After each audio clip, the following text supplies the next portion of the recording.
Welcome to the Sports Box, where the only opinion that matters is right here. I am Mike Galetta, a.k.a. Hamilton Mike, along with my partner Brian the Ranger Retard, bringing you another solid NFL special, 32 NFL teams of 32 NFL fans. Today we go up to the AFC North. We're going to talk about a team, the Baltimore Ravens, kind of local to the area, but not really. But in any sense, big Super Bowl run a while ago, kind of been in flux the last couple years. Joe Flacco hurt last year. So let's talk to a guy who knows about the Baltimore Ravens. We're going to talk to Rick Amos from town. Rick, how are you? Thanks for coming in today. Good to be here. Attaboy. Attaboy. Because all I have is winners. Only Rick winners. That. You cannot walk in here without being a winner. Nope. Absolutely. Absolutely. So, Brian, stat me. Let's go. Let's talk about the Ravens. Baltimore Ravens. Last year was a down year. They did finish 5-11, third place in the AFC North. Did not go to the playoffs. Offensively, they were 26th on the ground, but a surprising 8th through the air. Defensively, defense is what Baltimore has been known for since they moved there from Cleveland. 12th against the run, 10th against the pass, both really good numbers. I mean, for a team that was finished 5-11, that's actually probably better than you would think. In the draft, they did go with Ronnie Stanley, offensive tackle from Notre Dame, 6th overall. They did add Eric Weddle to their secondary and Mike Wallace to their receiving corps, and they lost Kalichi Osamel in free agency. They were just obliterated with injuries in 2015. They had 22 players hit the IR during the season, including names, as you mentioned, like Joe Flacco, Steve Smith, Justin Forsett, Terrell Suggs. These are like Pro Bowl type players that they didn't have for parts of last season. Both Flacco and Steve Smith are back this year. We'll try to look to rekindle their connection that they had last year. The rushing attack was not great for the Ravens in 2015, but part of that can be attributed to an injury to Justin Forsett. They did go searching for offensive line help in the draft, and they did end up passing on potential #1 pick Laramie Tunsil in favor of Notre Dame offensive tackle Ronnie Stanley. Still haven't seen anything out of 2015 first-round pick Brashad Perryman. Missed all of last season due to injury. Reports are he's probably going to miss most of this season with an ACL injury, so not a lot out of that pick. And 15 was the first year since 2007 in Baltimore, the entire Harbaugh era, that was a losing season. Yeah, it was hard to believe that Baltimore was in flux last year and struggling. But you lose Flacco to that. Sure, no. The injuries were the storyline, Rick, exactly. And nobody bigger than Flacco. Looks like he's coming back healthy this year. How do you think he's going to be able to return? I think he'll be fine. The surgery went well. His recovery's going real well, from what I understand, talking with the family. So, yeah, I think he's going to bounce back as good as ever. Good. Now, the running back situation, like Brian said, is kind of in flux. They've been going back and forth with some different guys. Who do you think is mainly the main starter in Baltimore this year? Will it be Forsett again? I think as long as Forsett is healthy, stays healthy, it will be him.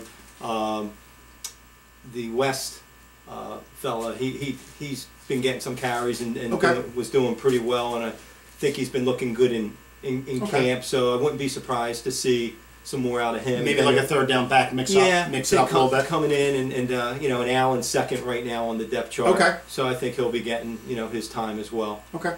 There was speculation that Steve Smith might retire after last season. He is coming back again this year. He's definitely up there in age. I mean, do you feel confident that at this point in his career that he can be a lead receiver for a team like Baltimore? I do.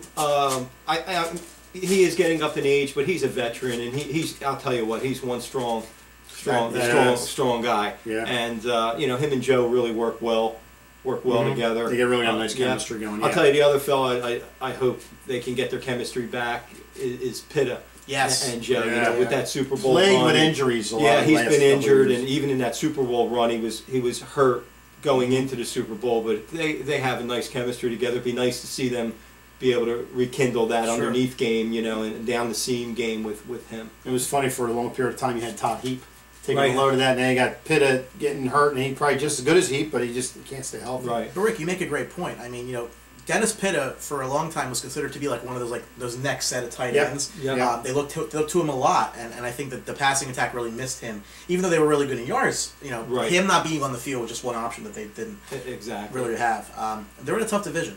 They're in a division not so much the Browns, but they're in a division with the Bengals and the Steelers. Two playoff teams from last year that are probably going to be there again. I mean, do you think that getting all these players back from injury kind of levels that playing field? Maybe there's a chance for the Ravens to reclaim a top spot in the division? I think so, and I think you hit the nail on the head. I think they have to stay healthy, and they have to have more balance again. I mean, when they were successful, it's, you know, as good as Joe is, when they're successful, they have a balanced attack. You know, they have the run going. You know, back in the day it was with Rice, and now with Forsett, and Joe throwing the ball, and like you say, with Pitta having some of the underneath passing attack, and hopefully Wallace with his speed can open up the top end of the offense. So I think it could potentially, you know, come together. Sure. Now, something that the Ravens have been known for a long period of time, until the last maybe couple years, the defensive side of the ball. Right. Terrell Suggs leading that defense. I mean, he's a monster. I'm sure he'll have a good year. He got hurt last year again. What do you think of this defense? Do you think they can rekindle some of the old power of the Ravens, or they're kind of going to be mid-pack on the way up? They definitely have to be more consistent. Okay. You know, we got to start winning, I think, the turnover battle again. And you know, in the day of when they're really playing well, we're winning the turnover battle. And I think the stats, you're the stat man, but I think it would probably show that, you know, on the turnover side of it, they're coming on the short side. Yeah. So with some of the guys, with Mosley, you know, at linebacker, some of the young guys they have putting pressure, you know, up the middle, and hopefully Suggs is healthy again too. I think they could. And I think what hurt the Ravens too is they kind of held on to Ed Reed too long. It was kind of a PR move to keep him around, and then McAllister leaving, jumping ship. You know, it's all twofold. I don't want to say they have to rebuild and totally reload. Right. But the Ravens, I think, are good enough defense where they can piece some stuff together, and like you said, still be good. Right. And you know, and you're going to hate me for this, but I love talking about kickers. And when you talk Ravens, you got to talk about Justin Tucker. Here's a guy who's a solid kicker and got probably the biggest contract a kicker's ever going to see in the NFL, at least this year. Solid, gets the job done for him. That's a big weapon to have. I mean, when your offense stalls, to have a guy like that kick at 50 yards is like no problem. I mean, that's a big asset to have. Just ask Minnesota. Yeah. Ooh, yeah.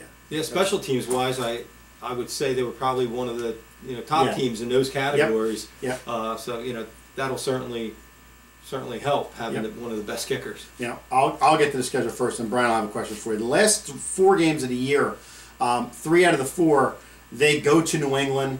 They obviously play the Eagles. I think the Eagles are going to be in flux and transition that game. That might be Carson Wentz's process. Then away at Pittsburgh, away at Cincinnati. 3 out of the last 4 games of the year, they weren't kind to them with that schedule. They're going to have to make a run to get into the playoffs. Do you think, starting the year and getting to that point, the Ravens have enough to get through that end of the year to get in the playoffs? If they're healthy, I think so. Okay. And if they can come out of, what's that, a 4-game span there? If they can come out of that span 2-2. Yeah. You know, depending upon how they're doing up to that point. Yeah. I think they'll be all right. Yeah. Yeah, I mean, if you look at the schedule, I think what benefits the Ravens this year, and really everybody in the AFC North, is that they're playing the NFC East, which is home to 4 relatively mediocre teams. I should know. So it's definitely going to be in their favor. I think that. I think the biggest thing for the Ravens is getting that consistency back, because again, these players haven't played together for so long because of the injuries. But it's next man up, right? So, no, I mean, I think if they can stay healthy, I think you're dead on. I think that they're one of the underrated teams in the league, and this could be a division, Mike, that sends 2-3 teams to the playoffs. Yeah, it could. It could. Will it? It's going to be tough, but I think you're right. I think it's a division that's well balanced, except the Browns. And we say that all the time, but you know what? Eventually they got to get it right. They haven't gotten it right in years, but who knows? You never know. That's not a bet you can make. No, definitely not. Well, that's all the time we have for the Baltimore Ravens today. We want to thank and don't accept any invitations, Rick Amos, coming in today to talk about the Ravens. Rick, thank you very much. Thanks for having me. Absolutely. It's always a pleasure having winners here. Always. Again, if you're not a winner, you don't come in here. Don't come to the sports box. You just lock the door. Don't even freaking come in here. So, keep an eye out. We got some good stuff coming. Make sure you're following us on Twitter at SportsBoxShow. All of our new content's going to be there, and that's a great place for you to share your thoughts. Let us know how we're doing. Absolutely. Like Brian, like myself, the one thing that matters is at the Sports Box. The only thing that matters. It's right here. Is the opinion right here. That's right. Thank you for watching. See you. Don't forget to subscribe.